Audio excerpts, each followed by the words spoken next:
We're good? Okay, should be going live. Hopefully it kicks off here in the next couple of seconds. I think it is. You and I live. Dion should be jumping in just a second. I got to switch back to Zoom to make sure I can actually let him in. So for people who are actually joining in with us right now, coming over from Dion's live stream and joining up with me, Dion's going to be here in just a minute. But hold up. It's playing ads in the background. There we go. Who we've got with us today is the one, the only, the infamous Dung Tai. So Dung Tai, when I first saw you, it was commenting on the Lumberjacks videos. So whose videos did you see first? Was it Dion? Was it Lumberjack? Was it Michael Zuber? How'd you come into our network? It was Dion at first. The Okay. video that I saw him did was when he gets his own renters to go up and rent by themselves. That intrigued me big time.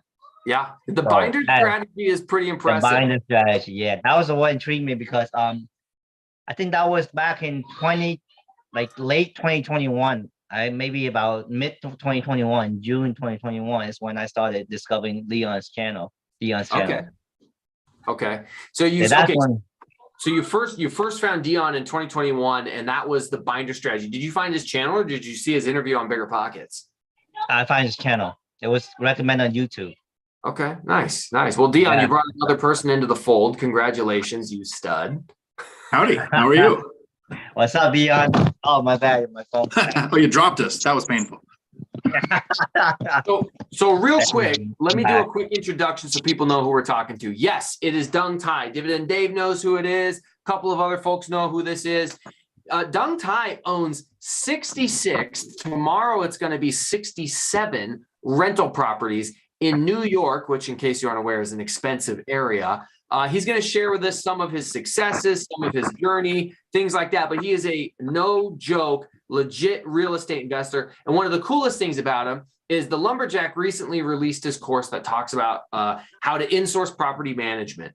And Dung Tai is someone who signed up for the course because he wants to take the property management part of his business back inside. And you've already done this, Dung Tai. Why don't you tell us about that? Because I saw you post on Instagram all the notices that you were now, hey, I'm property manager again. Tell us about that. Oh, so I saw this journey with a property manager back in 2021, January 2021. I thought I listened to the Bigger Pockets and I watch other people's videos, and everybody's like, you need a property manager. You need somebody you can trust that'll be there for you, so you don't have to spend time doing the management of it. But they don't really tell you, what is that management? You know what I'm saying? What is it that the responsibility that the property manager does?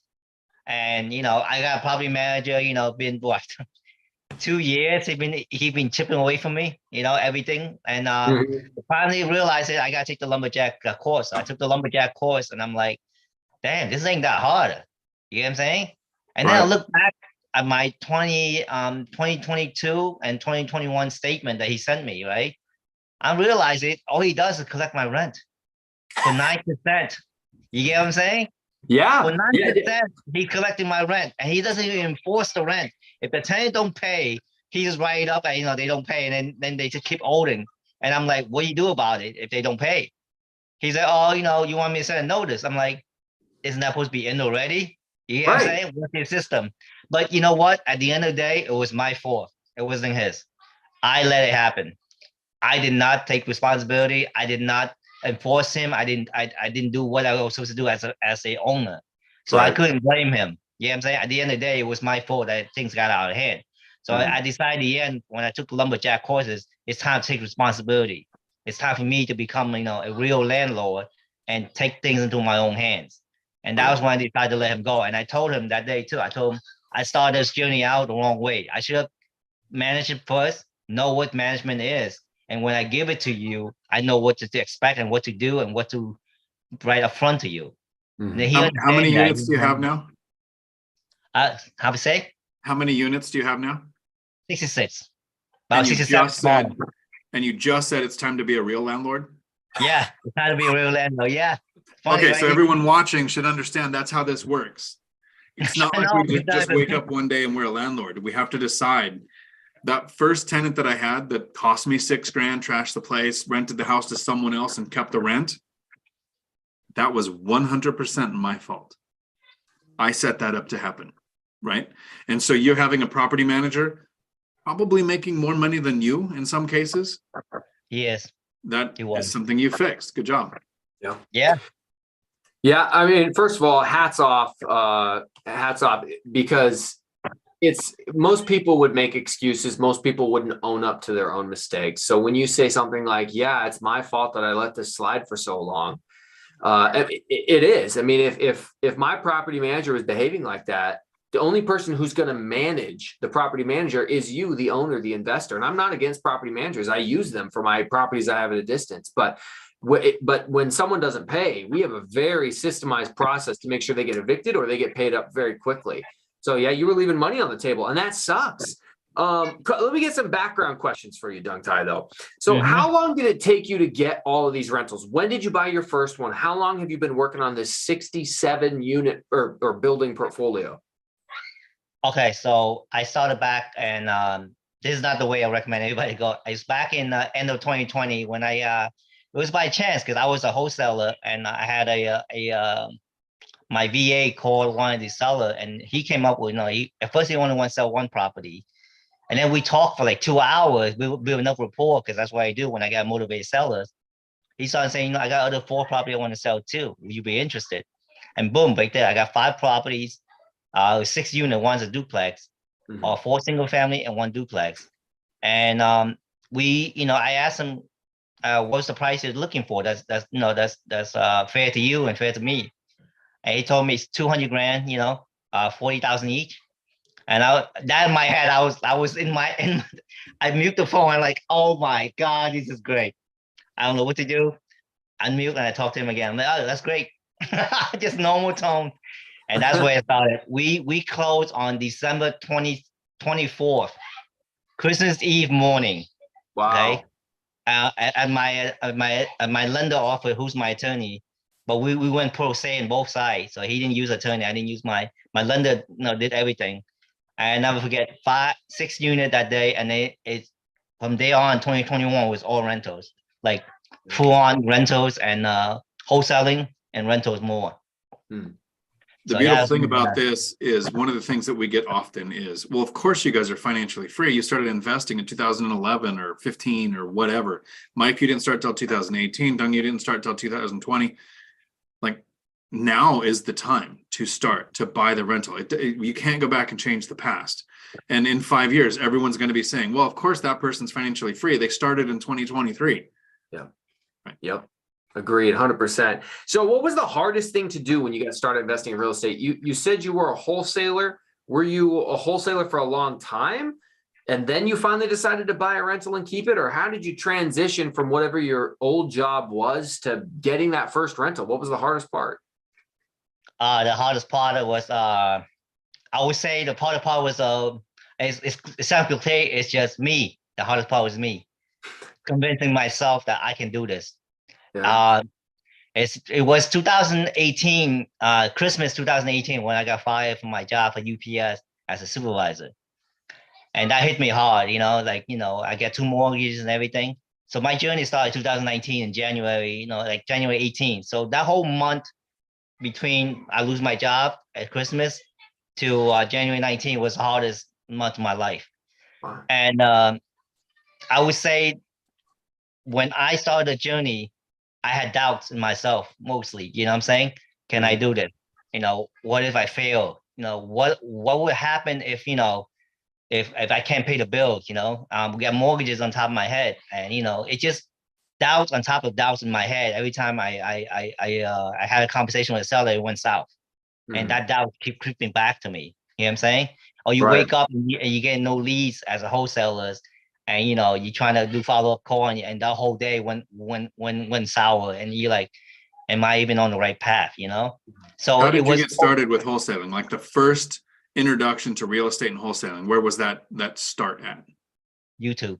Nice. I watched YouTube on a mentor of mine, freedom mentor, Phil Pusiaski. Oh, and so he was he told me, he said in his YouTube video, you can actually buy a house without money down, or and you don't need money to make money in real estate. You just need knowledge. And that got my curiosity. I was in that slope that whole month of downturn, and I was thinking about stocks, and I was thinking about that, you know. But real estate was always been there. So I watched the YouTube video, boom, click, get into it, pay the mentorship fee, and that doubt was in my head. Like, I'm paying this 25 grand for this mentorship fee. I have no money. I just put it all on my credit card, and I'm like, this is crazy. And I'm like, doesn't matter. Let's do it. Like, I got nothing else to lose. Right? I got, like, this is what I want to do. And it was crazy. And that's how I got started. That night when I charged a credit card, I sat in my room, dark, like, maybe 2 in the morning. I couldn't sleep. I'm like, did I make the right decision? And the other way I overcame that 2 hours later, I was like, what's the worst that could happen?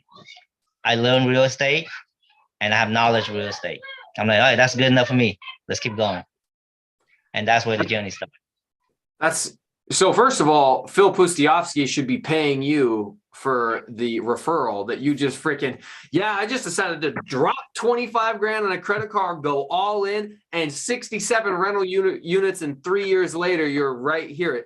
Unbelievable. So clearly you must have learned something from his course, because to get that many rental units in a 3-year time frame, you must be a fantastic buyer. And obviously your name right here is Young Buyer. So what is your process like? How do you accumulate so many rentals so quickly? Like, how are you buying these? How are you finding these deals? So the deal I get from here is owner finance mostly, right? Okay, and so creative financing or seller financing, that type of stuff? Yes, creative seller financing, mostly creative seller financing. And then I do something called, the BRRRR strategy with a hard money lender. But I built such a good relationship with my private lender, which is my attorney, that he'll fund 100% of the deal. You know what I'm saying? Anything under $100,000, he'll fund. So I was like, great. So I was buying deal from sellers because my VA cold calling the sellers, and then I was getting recommendation from sellers that I buy from. They seller finance me and they recommended me, refer me to another seller.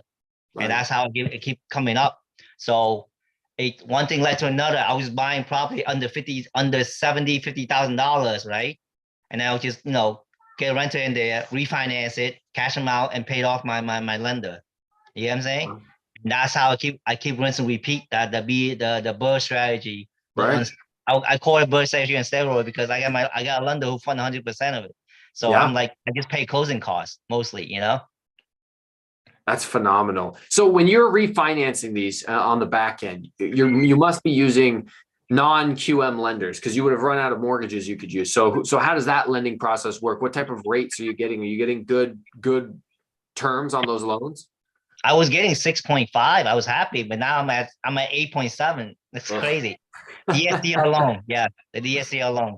So who's your lender? Do you mind sharing? Have you used the same lender the whole time?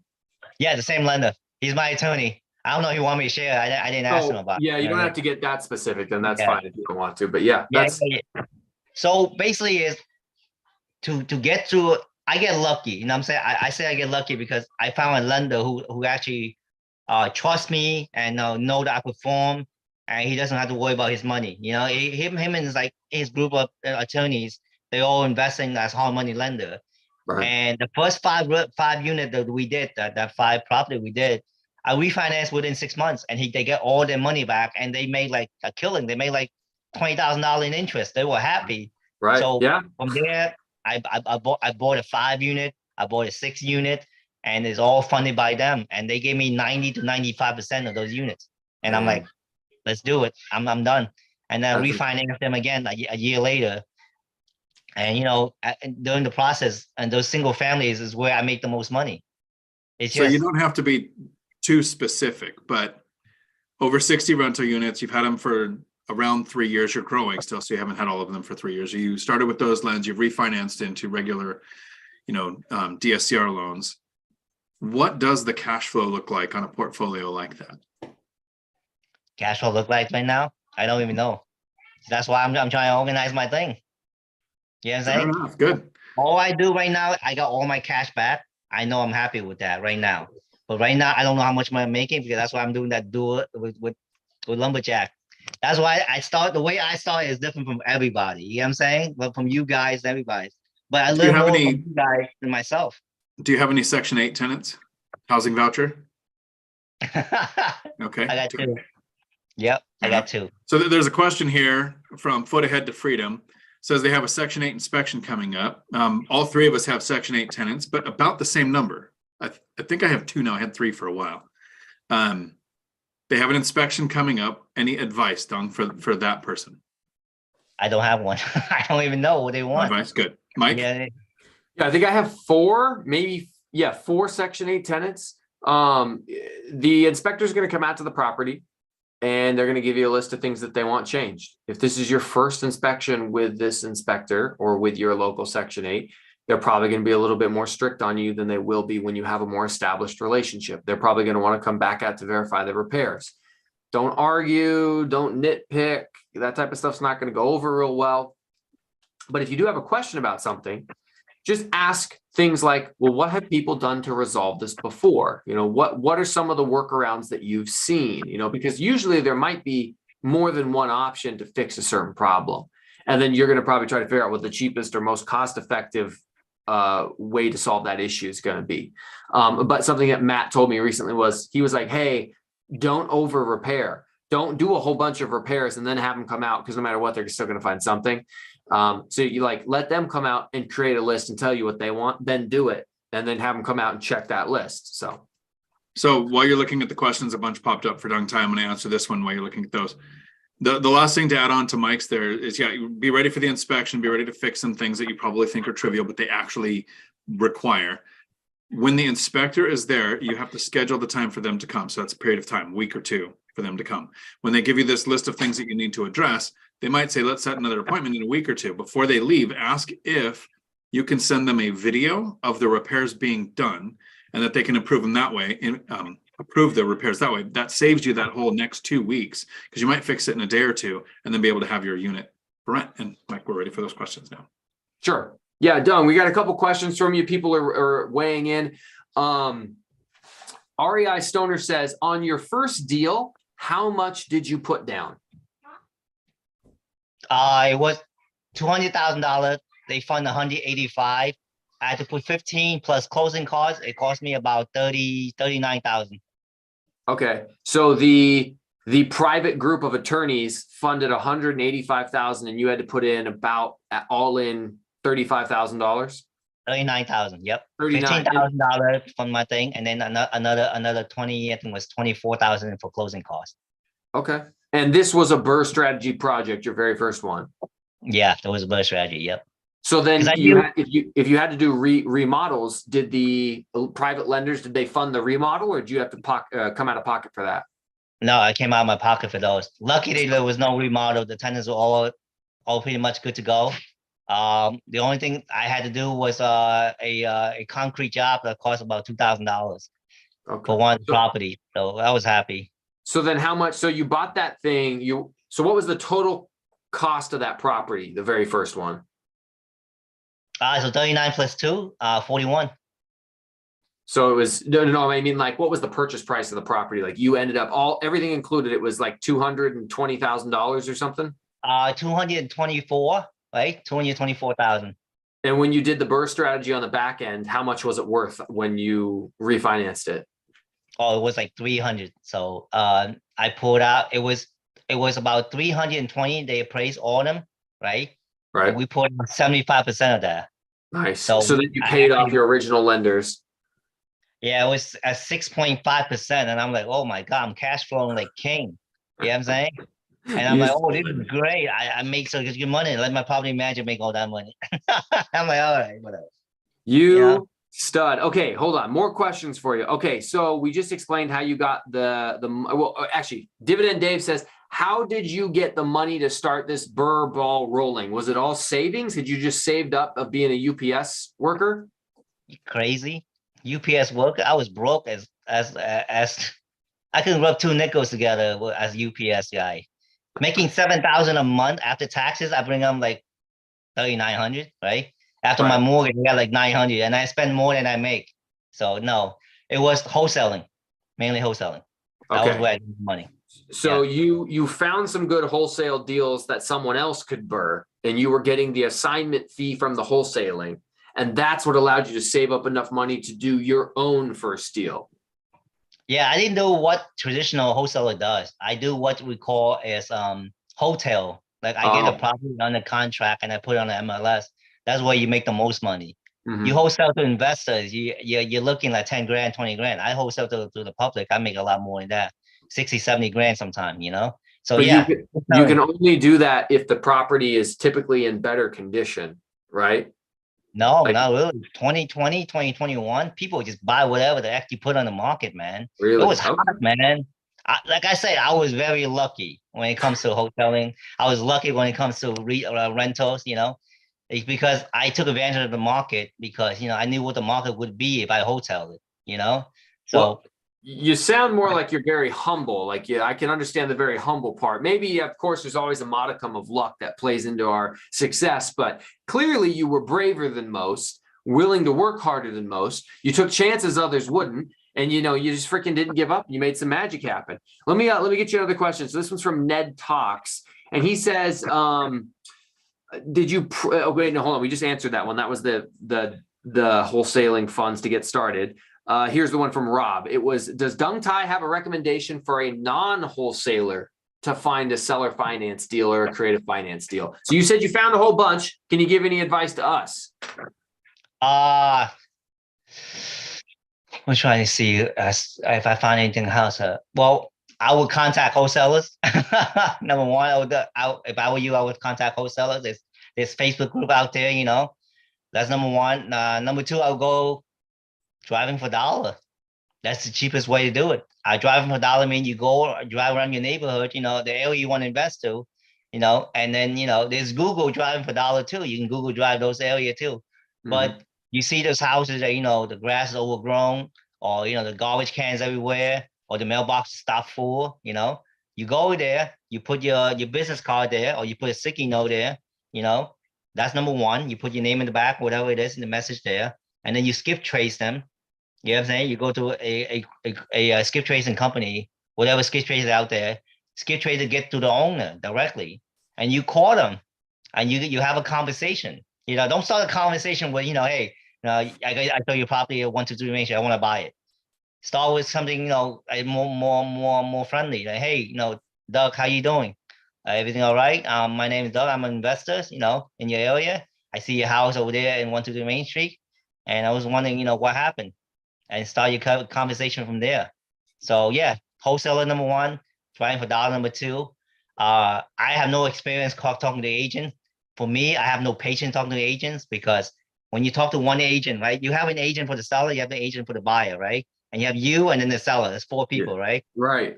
So the message you say to your agent is not the same message your agent got to talk to their agent, right? And this is why I put it like this. To their agent, okay? And then their agent is gonna go talk to their owner. So you got these communication that won't work for me because I go directly from me to the seller. That's how I get the best deal because I can negotiate and create my terms, you know? So if you're gonna go to agent, you better make sure you go to maybe 400 or 300 agents and you find maybe one or two that's actually interested, you know? And to me, frankly, I don't have time for that, you know?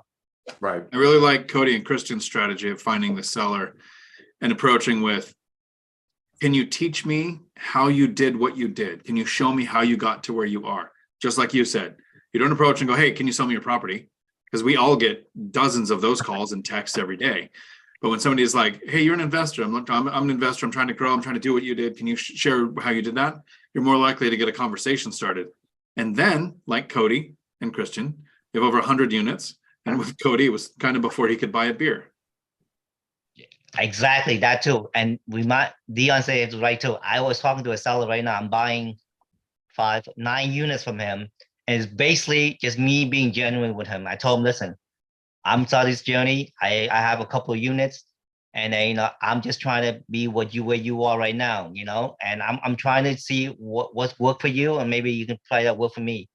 And we just have a conversation. He's very impressed with my strategy, you know, and he's like, you know, I got these units. I'll only finance you, but not now. I want these first 3 properties to be sold, you know, you show me you can perform, then we talk about the rest. And that 9 units probably gonna close within 2 weeks. So I have 9 more. Then this I'm closing one tomorrow, so I have 10 more coming up in 2 weeks. So that would be, yeah, that it's just a conversation you have with these sellers. And you know what? When you have good conversation with one seller, guess what happened? The next seller is gonna be recommended by that seller. Right. And that's how I got my other property too. I bought it 5 units from the seller. Next thing you know, his son is trying to sell because his son is going out of state, and his son came to him and he's like, "I got somebody for you." Called Dung Tai up, and I got 2 duplex from that guy. Owner Nice. finance, 0 down. You stud. Crazy. You know what I'm saying? So it's just because it needs so much work, and I told him, "Listen, I can't buy this property with the amount you want. I'm gonna have to put money into the property." And those 2 units almost done right now. So I'll put up the video on my Instagram when they're done. Dang. Yeah. So people should follow Dung Tai on Instagram. What is your Instagram handle? D Tai only 30. Yeah. D Tai only 30. I'll put the link to his Instagram down in the description when this thing uploads. Dung Tai is the real deal. He is a stud. He went hard and freaking has made some magic happen. So Dung, I think people would want to know from you, what advice would you give to somebody who wants to get started today? Like, what's the best thing that they could do to get started if they want to be serious investing in real estate right now? I'll give something I would do, right? Is to go know that the lights at the tunnel, the end of the tunnel is there. You're gonna have dark days. You're gonna fail a lot. You're gonna fail so much that you feel like you're the only one out there that's failing. But remember that everybody else who started also failed. Everyone who's successful out there also failed. Failure is part of success. So when you fail, embrace it, because that will teach you a lesson that you learn and you become better and better. Don't be afraid to fail. We were so hardwired to learn that, to think that, oh, if I fail now, my family's gonna laugh at me. Oh, if I fail now, I can't face the whole world. You know what I'm saying? Mm-hmm. They don't get it. You're out of your comfort zone when you do something you're not used to. You're gonna fail. You can't ride a bike from day one. You can't rollerblade from day one. You can't skateboard from day one. Whoever does that is a freak of nature, whatever they are. You know what I'm saying? Yeah. But they're not common. You know what I'm saying? So remember that you will fail. Failure is part of success. So embrace the failure, and that you will become successful. That light of the tunnel will be there. It's dark now, but it will get brighter as you move forward.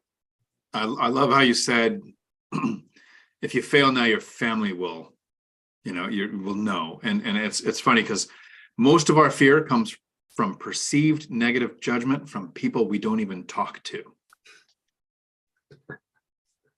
Yeah. So we'll probably wrap up here with Dung Tai in a few minutes, and then Dion and I will answer a couple questions that bounce. But one last thing for you. We're just talking about failures, and it's a long way to get to success. So what do you think your biggest mistake has been so far? 3 years, 67 rental properties. You've had all the success, but what do you think you screwed up the most? What would you do different? I had to disagree. I mean, everything happened for a reason for me. Every mistake I made is a lesson learned. So I wouldn't say I have any biggest mistake. All my mistakes were meant to be. So I don't think I have any mistake. It's all the mistake was made because it has to happen for me to learn. If it didn't happen, I wouldn't learn. So my mistake is me. So I wouldn't say that there's any hard one. Then what was the most impactful learning moment? Which one did you learn from the best? I won't do that again. Yeah.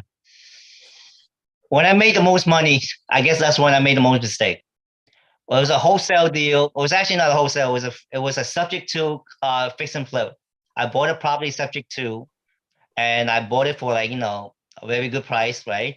It was on the market, and the market boom. I made like 200 grand on it, right? Wow. After the fix and flip, and that was the first time I made my biggest mistake because I had so much money, and I guess I do with it. You know what I'm saying? I started buying stuff that I shouldn't be buying. You know what I'm saying? I didn't.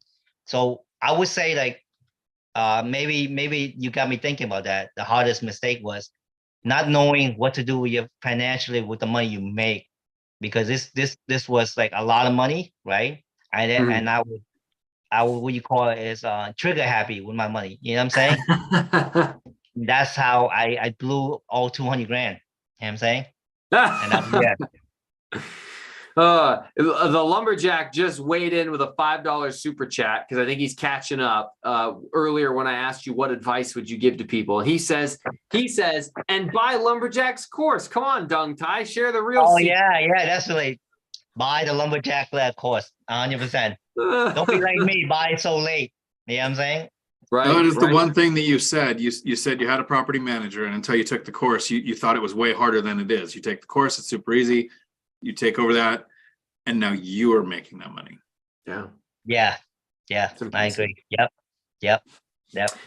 Hey, for you guys out there who are watching right now, looks like we got 50 plus viewers. If you wouldn't mind leaving a like for Dung Tai coming on, sharing his story, sharing his journey. He doesn't go live on YouTube every day, so help him out, help us out. I'm going to take a quick look through and see if I can find any other chat or any other questions for Dung Tai specifically. People are mostly just saying in the chat here that your story is inspirational. It's eye-opening. People are saying that they're following you on Instagram now. There's a good question from Oliver. Yeah, go ahead and read it. Dung Tai, when these owners or sellers are selling, why are most willing to sell versus keeping? The same thing everybody say, right? They're getting there in age. They don't want to manage anymore. They mismanage their property. That's what I would say. They manage themselves, but they don't have a system to how to manage the property. If they were all Dion, I wouldn't get a deal. If they were all Mike, I wouldn't get a deal. You know what I'm saying? Yeah. The deals are out there because people who get into real estate get the wrong information. You know what I'm saying? They didn't know how to manage their property, but you're not there to teach them. You're there to help them. I think Mike's just my friend because he knows I'm getting older, and eventually when I sell, he might as well be standing there in line, right? When Dion decides to convert all his properties to notes and wants to sell or finance them to me, I will be there to pick them up. If his son isn't interested in real estate, I'll be his son by proxy. Listen, you both benefit. It's a win-win, right? Yes. Yeah. All right, Dung Tai, one more comment for you from the Lumberjack Landlord. He says, Dung Tai is crushing it. He's a great guy, a great investor, and it's been awesome getting to know you. So you have a fan in the Lumberjack, my friend. Thank you. So go ahead. So,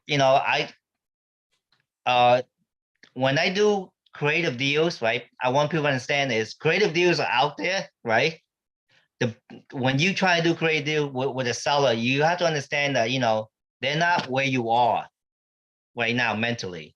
You have to break it down to them at the lower level, like, how it benefit them more than it benefit you in a seller financing deal. So a lot of people, investors will come out and, learn from see what I'm doing right now. And they're like, oh, this is easy. I'm going to knock them hard. I'm going to go out there and tell them all these numbers. You're going to lose them. The first 2 minutes, you're gonna lose them right away. You have to understand that, you got to find out when you talk to my seller financing is find out what their problem is. You know what I'm saying? Mm-hmm. Solve their problem and you get the great deal. If you cannot try to solve the problem, you try to solve your idea, you're going to try to shove your idea down their throat. They're going to reject you the first minute you're going to do, Can you give us an example of a problem that you have found and solved for somebody? Yeah, so the deal that I'm closing tomorrow, right, on that I'm going upstate for, is the seller is 88 years old, right? He didn't want anybody going to his house. He didn't want to be calling the agent and pay that 6% commission, whatever it was, right? And he didn't want to do the repair that the agent wanted to have him to do, right? And he didn't want to wait. He didn't want to wait 3 months somebody to get financing and then they fall through. So he didn't want to do any of that. Mm-hmm. How did I know that? I asked the right question. I keep asking him. I didn't ask him, what the price was. I just asked him all the things that, why he wants to sell. So once I know all that, right, I asked him, so what would be the best solution for you? And then he'll tell me. So instead of me coming with a solution, let him come with a solution. And I'll give my 2 cents to it afterward. So he wanted a quick deal. He wanted cash. He wanted to close ASAP. And I told him, if you want to close ASAP, I don't know if I'll get the price you wanted, right? He wanted $60,000 for or cash, right? And I told him that no, if you want $6,000 now, we can do owner finance, and I'll try to cash you out within a year. He didn't like that. He didn't want to hold notes. He's 88. He didn't know when he's gonna go. You know, he doesn't want that. So I asked him, what would be a cash offer look like for you? And then we went down to 46. You know, he started at 60, whatever, we negotiated 50 and down to 46. And he came up to 46 by himself at the end. And I didn't want to push him anymore longer. My partner wanted to do more. My wholesaler wanted to do more. You know, I had a wholesaler friend with me, and he was learning from me. And I'm like, 46 is way low. You know what I'm saying? Well, he asked for 60, I could have bought it too. But I want him to fight. I want him to fight for the price, so that he does, when he gets home, he sleep and he talk to his wife, he know that he got the best price he wanted because he fought for it. If I agree to that 60, he might come back tomorrow, he might go higher. So that's actually a really good point. I like that negotiating tactic. That's a repeat that for people. So what you want to do with seller is you want them to fight for that numbers, right? If they don't fight for that number, they'll go home feeling like, oh, they didn't do enough. You got such a good deal. You win. And then they'll call you back next day telling you, you know what? I changed my mind. I don't want to sell. You know what I'm saying? But if they fought for it, and then when they talk to their spouse is like, did you try? And he's like, yeah, hell yeah, I did. I feel, I stand my ground and everything. I'll make sure I get it. And he was hardball. And I did that on purpose. For him to understand that he got the best price. But like I said, back to what I'm saying, what you saying, right? His problem was he didn't want to drag it on. He just want a quick closing 1, 2, 3. Right. Yeah, I think it's interesting how even because you had said I could have paid 60, but I actually ended up paying 46.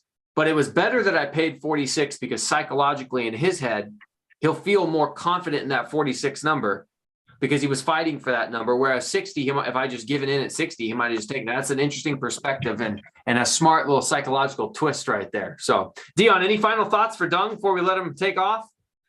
Last question is, what's the ultimate end goal? So like what's next, and where would you see your portfolio being done? Oh yeah, 500 units. I think 500 units is my goal. If I get 500 units, I can relax more. My whole goal is like you guys, financial freedom through passive income. I knew that from day when I started wholesaling 6 months in, when I started making the money, I knew by then that what if I stop wholesaling? What's going to happen?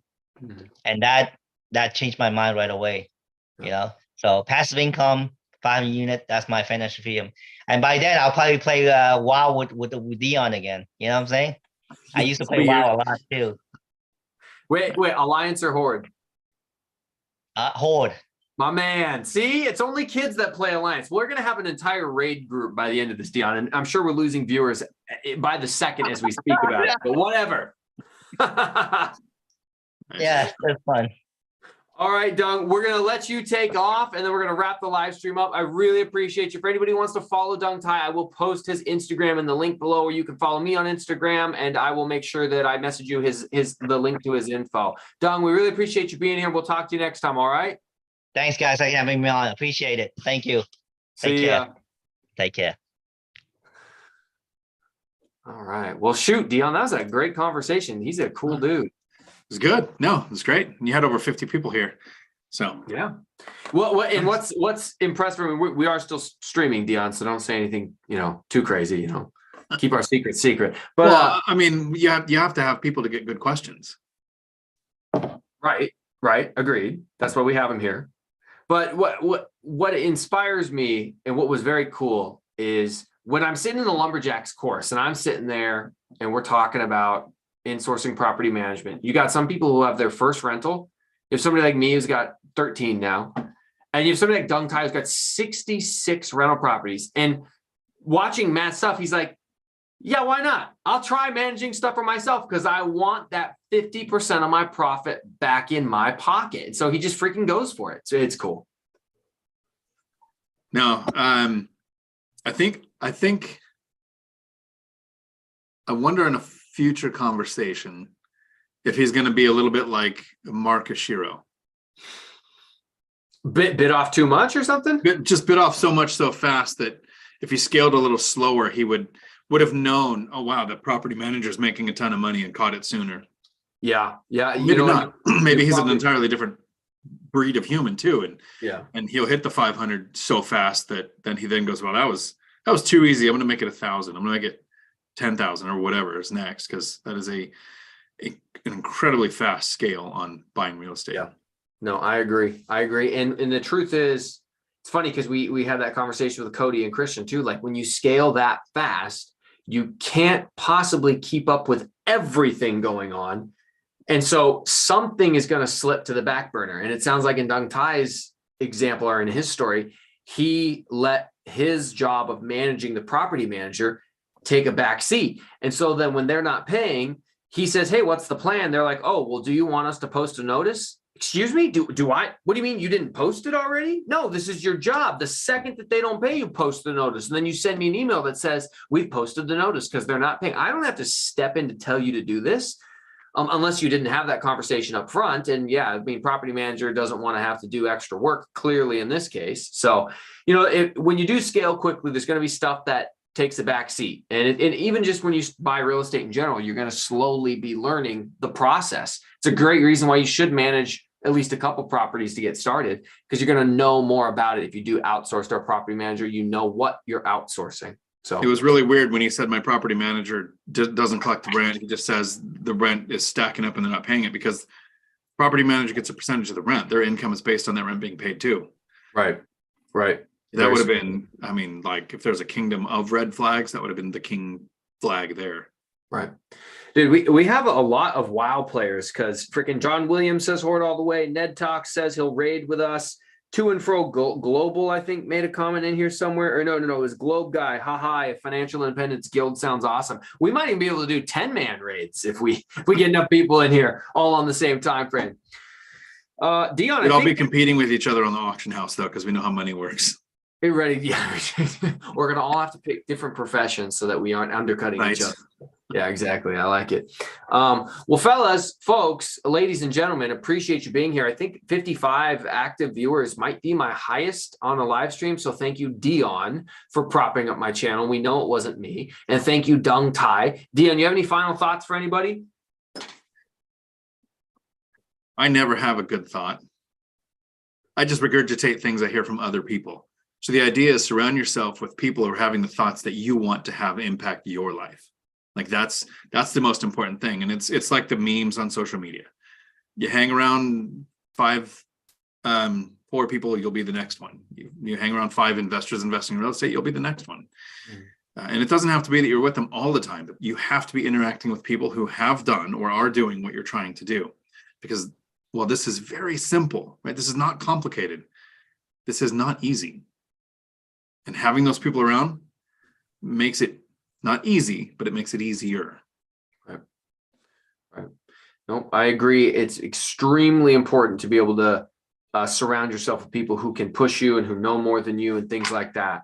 So we did get a question come in. I think that's I saw it somewhere. Talk more about the Gary tour. Okay, while you're thinking about that, I want to answer Afro Capitalist question. Do you have 3 months personal expenses before you invest? Your lenders, if you're using traditional conventional loans, are going to require that you have a certain amount of reserves. Generally, it's at least 3 months of any mortgages that you have. Seller financing might not have that restriction, but I would want a bigger safety net or reserve than what Dave Ramsey suggests of $1,000. At least 3 months of your expenses should be there. Even Brandon Turner in his book of How to Invest with Low or No Money Down talks about that doesn't mean you don't have money, because things are going to come up and money is going to be the solution most times. There are ways to invest without your money, but you should have money sitting there to handle those issues. And now we can talk about the Gary tour. Yeah. So again, I mentioned this on Dion's channel. For those of you who weren't watching then and are now watching now, I'm taking a trip to Gary, Indiana in 10 days, March 31st. I'm going to be in Gary for 4 days. While I'm there, the Lumberjack is going to be there and Dion is coming with me. Dion's going to be with me for the whole trip. We're actually taking the same plane out. He probably got better seats than me because I'm still a little less financially free. But no, I'm a midget. I can sit anywhere. I figured you'd pick the bigger ones. You can sit where, the nice ones. I have never paid for an upgrade on seats because I don't care. You can get me there the same. 6'4", it's usually not particularly comfortable for me on a plane, but whatever, I deal with it. Anyways, we're going to Gary, Indiana. I've got a triplex I just closed on. I'm going to make sure that I film the lumberjack crushing these contractors, making them compete to get the best deals that we possibly can. I'm going to make sure that he gets filmed doing that so that you know what words, what phrases, how he negotiates, how he calls them on their bull crap, and how he gets the best deals. And yeah, I get to be the benefactor of all of it and get a really cheap remodel, but I'm going to pretend that I'm just doing this for you guys. Secretly, I'm doing it for myself. No big deal. Anyways, hopefully you guys tune in and watch us because we're going to do a portfolio tour of all my rentals. While we're in Gary, we're going to be doing our absolute best not to get peppered up with some, what can I say that won't get me banned off YouTube? With Nerf guns that don't Nerf. That's what we're going to be trying to avoid while we're out there. Water pistols, things like that. So should be a good time. I just posted down in the chat a REI Avengers video that just went live at 5 o'clock tonight. This is a video of the lumberjack and Dion and myself discussing whether or not you need an LLC or an S corporation. We had a question from one of our followers, sent me something on Instagram saying that his tax preparer was telling him he needed to file an S corporation. So if you want to watch that discussion, I did just post the link down here. We'll do one more check through to see if we got any extra questions coming in. Go to the Todd Doherty question. Todd Doherty. Okay, every time I talk to a mortgage broker, they try to connect me with a bank. They try to connect me with a bank I talked to the day before and want a 0.5 to 1% cut. If I am fine reaching out to 20 plus banks, what is the benefit of a broker? Okay, Dion, you go first for that one. Okay, here's the benefit. The broker's talking to the bank from the position of the brokerage, right? They're talking about a lot more mortgages than the one you're bringing to the table. So I don't care how much the broker makes if they can beat the rate that the bank is offering me. I have not ever used a broker because they haven't been able to do that. And I don't have to go to 20 banks. I go to 2 major ones and then I go to small banks. I went to credit unions, never had luck. And then I settled on going to Guild Mortgage and Fairway Mortgage and having the best luck. Matt, the mortgage guy, also has suggested people that had competitive rates. And it's not always rate. Sometimes it's buy down rate, the fees, closing costs. So for those of you who don't know, I see somebody down here said they just subscribed to my channel, John D. Roberts. I really appreciate that, man. Thank you. My channel started with me owning 0 rental properties. If you go back and look at my first video, I have no rentals, newly divorced, don't have custody of my son, living by myself. I have no money in the bank. And I said, I want to become financially free because of real estate. And I'm going to document the entire process because I don't know if I believe Meet Kevin or Graham Stephan or Grant Cardone or Chris Crone or any of these guys who say, oh, I'm free with real estate. This is how I did it. Is it really how you did it? Or are you giving us the sugar-coated version 5, 10, 15, 20 years later? So I've documented the whole process, including things like what it was like when I applied for my first mortgage. So I went and applied with Chase Bank, and I applied with Key Bank, and I applied with one more major big box bank, and I was baffled with how horrible their rates and terms were when compared with mortgage brokers like Caliber Home Loans, who I used, or Prime Lending, who I used. On the last deal that I did, so I now have 13 units, 9 properties, 13 units, and I still shop my rates out. I shopped out a cash out refinance, and I was using Prime Lending, who I've used on a number of loans. And I shopped Matt, the mortgage guy, and I called them up, and to their credit, because they're honest, they're like, shoot, man, you got a freaking good term here. I don't think we can beat this one. And so I stayed with what I had with Prime. But yeah, if you're interested in getting the best mortgage rates, you need to make sure that you shop that around with brokers, and sure, shop it with banks. I've just not had good experiences. But yeah, check out some of those videos if you're interested. That looks like the last question. Sierra, thanks for saying you appreciate that I documented that. Trigger warning for anybody who does go back and watch any of those old videos. They're cringy. They're filmed on a phone. They're low quality. It's embarrassing. You will not enjoy watching them. I didn't say they were good YouTube videos, but they're YouTube videos. All right. We've done better with our production quality since then. We're trying to get better all the time. Dion, I appreciate you being here. Fellas, ladies, appreciate you guys for being here. We're going to end it now. You all look great.